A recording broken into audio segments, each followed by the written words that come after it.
Voilà, on poursuit cette matinale VIP en compagnie ce matin de Joëlle Lepelletier. Joëlle Lepelletier, vous êtes présidente de Radio Arc-en-Ciel, de l'association qui porte le projet de Radio Arc-en-Ciel. Et vous êtes là pour nous parler ce matin de 2 semaines de mobilisation. 2 semaines de mobilisation organisées conjointement par Radio Iris et Radio Arc-en-Ciel.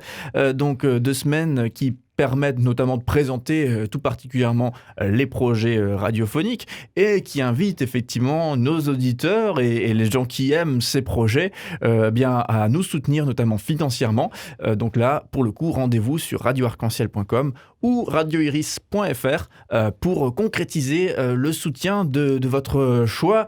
Il y a, alors ça c'est la petite cerise sur le gâteau, mais une possibilité d'avoir un petit reçu fiscal. Hein. Ça, c'est lié à la forme associative pour le coup. Ouais, bah, dans toutes les associations, lorsque vous faites un don, vous pouvez avoir un petit crédit d'impôt. Et donc, c'est le cas aussi avec Radio Iris, avec Radio Arc-en-Ciel, puisque Radio Iris et Radio Arc-en-Ciel sont de fait des associations. Donc, et reconnu d'utilité publique. Voilà, c'est ça. Voilà. Donc, il ne faut pas hésiter, à faire un don. Vous allez quand même récupérer un petit crédit. Quand on reçoit son crédit, on est toujours un peu content. Moi, je suis toujours un peu contente quand je reçois mon petit crédit d'impôt. Ça correspond quand même. Et là, on peut saluer quand même l'État français qui met ça en place pour des associations telles que Radio Arc-en-Ciel pour le coup, ou Radio Iris. Ça représente 66% du montant du don qui peut être déduit de vos impôts sur le revenu derrière. Je trouve que c'est quand même un beau fonctionnement. Ça monte même plus haut à 75% pour d'autres associations, notamment ancrées dans l'humanitaire ou la solidarité. Tout à fait. Ouais. En fait, c'est aussi une façon... on disait que en fait, l'État soutient et quand même souhaite vraiment promouvoir l'action des radios associatives. Donc, au travers, nous, on a quand même une subvention annuelle qui baisse malheureusement un petit peu. Il faut se battre tous les ans. Il y a des gens, des syndicats de radios associatives qui vont toquer à la porte du ministère pour dire « Ne baissez pas nos subventions !» Mais l'État continue toujours par différents dispositifs en fait à soutenir tout ce qui est projet associatif. C'est aussi ça qui fait que nous, on peut continuer à travailler dans des conditions qui sont intéressantes. Parce qu'on a aussi des services civiques. C'est aussi une action qui est soutenue par l'État. Donc, c'est important de le dire. On pourrait se plaindre, effectivement, de certaines subventions qui baissent, mais on peut aussi considérer toutes les belles choses qui sont tous les outils qui sont mis à disposition pour pouvoir fonctionner. Aujourd'hui, sans l'État, on n'existerait pas. Ouais, c'est évident. Ouais. Ok, donc ça c'est remis en place aussi et ça le mérite d'être dit très clairement. Alors on parle de mobilisation, on vous dit mobilisez-vous, engagez-vous dans des projets associatifs si possible à Radio Arc-en-Ciel ou Radio Iris, mobilisez-vous aussi financièrement si vous le voulez, vous le pouvez. Et alors parlons de votre parcours, hein, Joëlle, puisque Joëlle Lepelletier, présidente de Radio Arc-en-Ciel, ça fait 15 ans que vous êtes environ que vous êtes engagée dans l'association qui porte le projet de Radio Arc-en-Ciel. Est-ce que vous pouvez nous dire un petit peu comment ça s'est passé, comment est-ce que vous avez atterri dans une association comme ça il y a 15 ans et finalement qu'est-ce qui a suscité et généré une volonté de s'engager si longtemps? Alors au début quand je suis arrivée à Radio Arc-en-Ciel, je travaillais en tant que salariée dans une autre association chrétienne aussi qui s'appelle Psalmodia, donc qui organise des camps en été à Gagnères, etc. Enfin, vous en avez peut-être, les gens en ont peut-être déjà entendu parler parce qu'on en a parlé aussi déjà sur les ondes des radios. Et comme je travaillais à Psalmodia, j'étais très, sensible à la cause de toutes ces associations chrétiennes qui galèrent un petit peu. Voilà, parce que nous, on avait aussi besoin de gens bénévoles et de gens dans notre conseil d'administration, etc.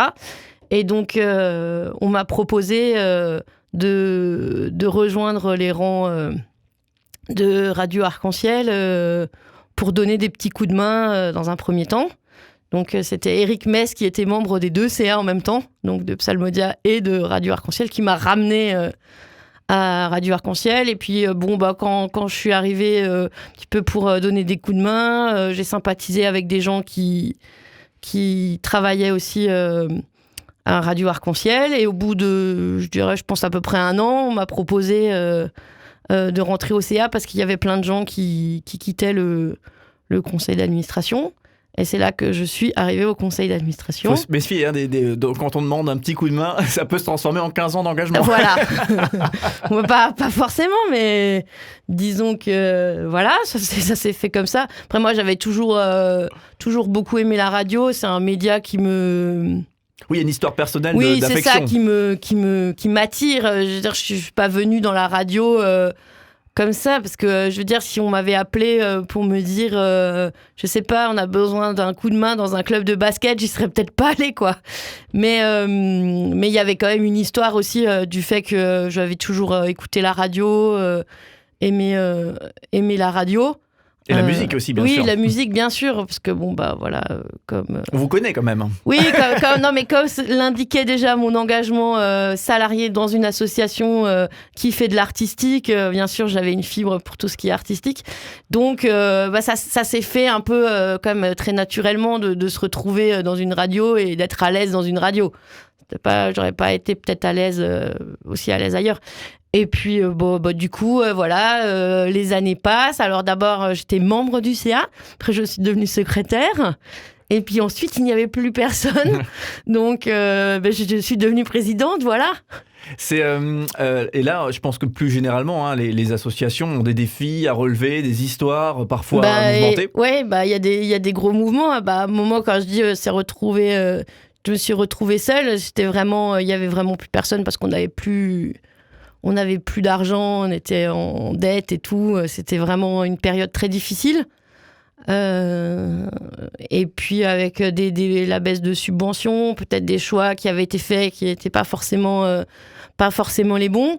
Et du coup, la question c'était est-ce que on téléphone au CSA pour leur dire on vous rend notre fréquence et on arrête tout, ou parce qu'une fois qu'on rend la fréquence, c'est fini. Donc il faut comprendre que la fréquence, elle va être remise en jeu et on l'a perdue attribuée à quelqu'un d'autre et on l'a perdue pour toujours. Donc il faut bien réfléchir avant de rendre sa fréquence.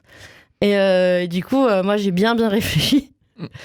Et je me suis dit c'est quand même trop bête. Et puis je pense qu'il y a quand même d'autres gens qui se sont dit ça serait vraiment trop bête qu'on rentre la fréquence. Et du coup, quelques personnes qui se sont dit ça serait vraiment idiot de rendre cette fréquence. On a essayé de remonter le projet. Et donc, du coup, il fallait bien que quelqu'un devienne présidente. Et donc, je suis devenue présidente. On aurait pu avoir un président aussi, mais non, mais à la on a fait une présidente. C'est ça, après une trentaine d'années de président. Voilà, exactement. Place à la femme. Et c'est une très bonne chose. Du coup, parce que c'est intéressant, au-delà de l'histoire, pour le coup, des projets de Radio Arc-en-Ciel, de Radio Iris, peut-être, parce qu'on pourrait sûrement raconter des histoires un petit peu similaires. C'est intéressant de voir... à un moment, Iris, c'était pareil. Des gens qui étaient en bout de course du fait de leur âge. Oui.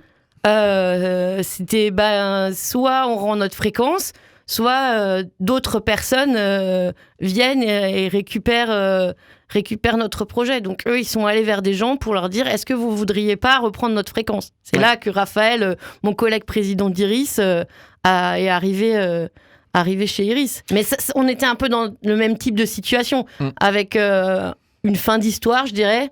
Est-ce qu'il y a des gens qui veulent se mobiliser ? Parce qu'on est dans la mobilisation là, cette semaine-là.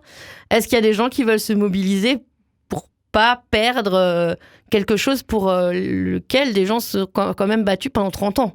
Oui, complètement. Oui, on l'oublie peut-être facilement qu'on a le nez dans le guidon, n'est-ce pas ? Mais il y a quand même 35 ans d'histoire maintenant pour ces deux projets, Radio Iris et Radio Arc-en-Ciel. Et vous le savez que je le pense, mais j'aime bien le préciser, à la petite touche personnelle. Mais c'est vrai que c'est beau de soulever que des gens restent engagés même quand les choses sont difficiles. Et c'est ça aussi, je crois, une vie associative, c'est qu'il y a des moments où c'est plus difficile, il y a des tournants. parfois complexe à négocier. Et c'est parfois dans ces moments-là où il faut serrer les dents et rester dans le bateau. Et c'est là que quand on est bénévole, puisque quand on a un engagement associatif, on est bénévole, eh bien, on a parfois envie de prendre ses jambes à son cou. Et c'est normal parce qu'on donne son temps et on ne donne pas son temps pour être dans des problèmes. Et parfois, les associations rencontrent et c'est normal, j'imagine, des moments de tournant. C'est comme dans toute vie. Dans toute vie, la vie, ce n'est pas long fleuve tranquille. Donc les associations non plus. Mais on est content. Enfin, moi, je suis contente d'avoir fait le choix de pas aller téléphoner au CSA pour leur dire on rend la fréquence, parce qu'on serait pas là ce matin. Oui, et d'ailleurs, on est à milieu de cette situation aujourd'hui, puisque les choses ont bien changé là pour le coup en quelques années et plein de beaux projets qu'on est heureux de vous proposer, de vous décrire, de vous soumettre, de vous envoyer via nos ondes ou les sites internet radioarc-en-ciel.com, radioiris.fr. Et on le rappelle, Joëlle Lepelletier, vous êtes présidente de Radio Arc-en-Ciel et vous êtes là pour nous parler de 2 semaines de mobilisation. Il faut vous mobiliser pour soutenir ces 2 projets associatifs, ces 2 radios associatives, Radio Arc-en-Ciel et Radio Iris.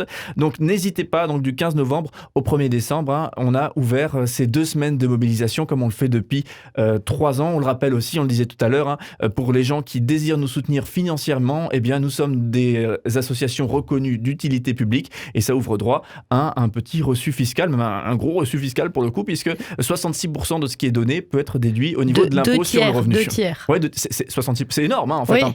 Voilà, donc, mais parfois quand on dit 66%, 2 tiers. Ouais, moi je vois la même chose, je comprends, mais d'accord, si ça peut être différent, très bien. En tout cas, c'est vrai que c'est assez...